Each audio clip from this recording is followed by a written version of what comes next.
creation of two blocks and starting the Cold War, it was contrived. It wasn't necessary. It didn't have to be that way. And then especially in 1991, when the Soviet Union finally collapsed, then NATO no longer had a reason to exist because it was created as a bulwark against the Soviet Union, against the communist, to contain the communist world.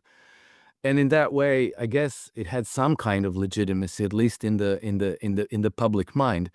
But once the Soviet Union collapsed and there was no more communist world, because Russia is not a communist country, none of the former Soviet republics or Warsaw Pact members are communist countries. NATO no longer has a legitimate reason to exist.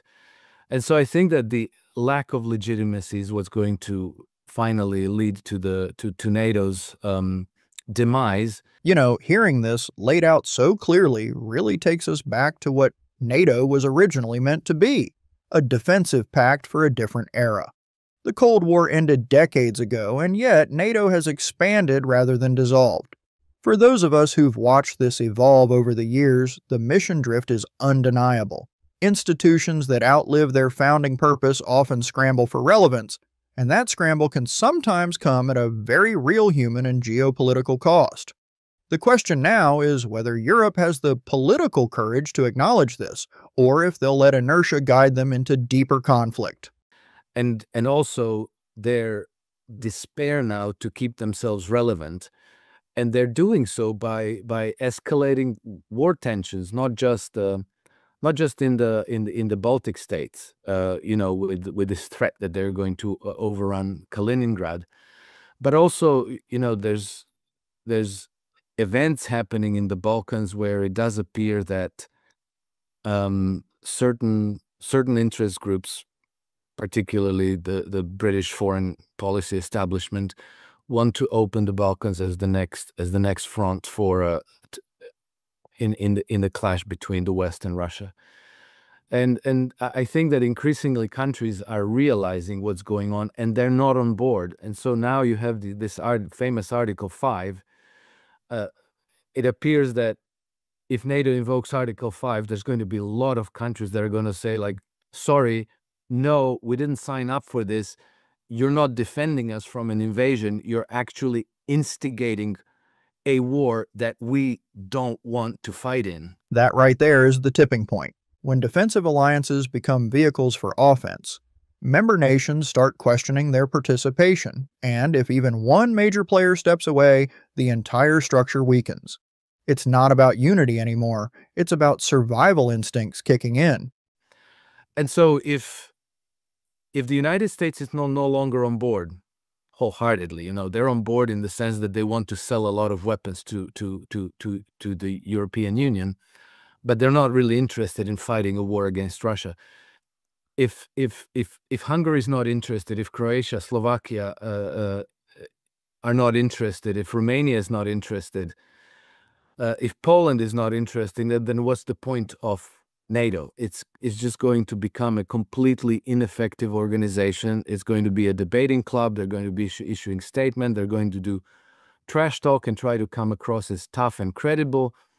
But if you throw a party and nobody shows up, then you're no longer in the game. A harsh metaphor, but a fair one. Without genuine consensus and commitment, NATO risks becoming performative, issuing statements without substance. And in global power politics, symbolism without force is just noise. The European Union is already disintegrated under the weight of its own contradictions and incoherence of its policy. And, it's rigidly attached to these certain policies, and it will not alter course. It's already becoming increasingly unattractive to the member nations. And I think that even without Brexit, even without actually formally exiting the European Union, they're starting to forge ahead with their own policies, and let's say no longer adhering to European directives. This quiet drift away from centralized control might seem subtle, but it's significant. When member states begin acting on their own terms, it signals more than dissent. It shows that trust in the center is eroding.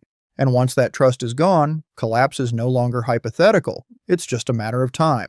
As rigidly and as zealously as they might have before. I suspect that, as with, as a supranational entity, European Union will collapse at some point, I would say within the next 10 years, in a similar way as the Soviet Union did. And then individual nations, obviously not under Macron and Friedrich Merz and these types of people, but under new leaderships, like, if you had Călin Georgescu in Romania, or you had Marine Le Pen in France and so forth, then they would consider this, because the BRICS is a very wealthy, powerful trading bloc, and Vladimir Putin already since the mid 2000s has been talking about multipolar integrations from Lisbon to Vladivostok.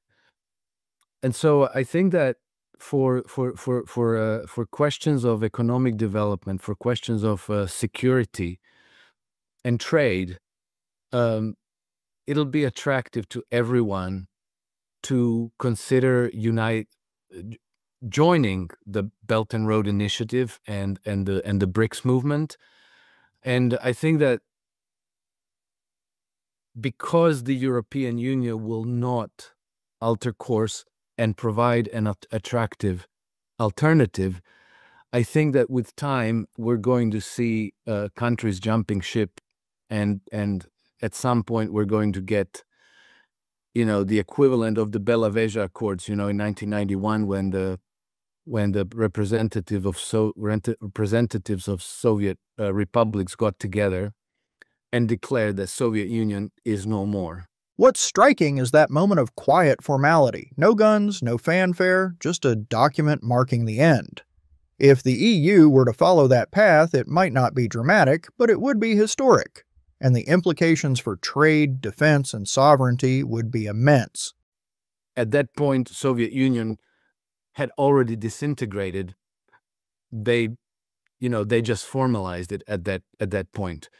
And I think that something like this is going to happen for European Union and individual countries, one by one, probably led by places like Slovakia, Hungary, Italy, Turkey, maybe Romania under different leadership, are going to start opening negotiations with BRICS, and we're going to see a transition that's going to change it's going to change the situation on the old continent. At this point, it's not about if, but when. The political winds are shifting, and economic realities are accelerating that shift. Those who've studied empire cycles can feel the momentum. The more tightly institutions grip onto a fading order, the faster they seem to unravel. Something that I've been predicting for a very long time is that the British pound and the euro would ultimately collapse, which is something that doesn't happen overnight. It's a gradual process, but I think we're certainly going in that direction. As the currencies weaken, the interest rates go up, the inflation ramps up, and as European powers and Great Britain lose the control of global events, and especially these extremely important theaters of war like Ukraine and the Middle East, they will have no choice but to resort to central bank printing money to pay the bills of the government and of their zombified corporate world.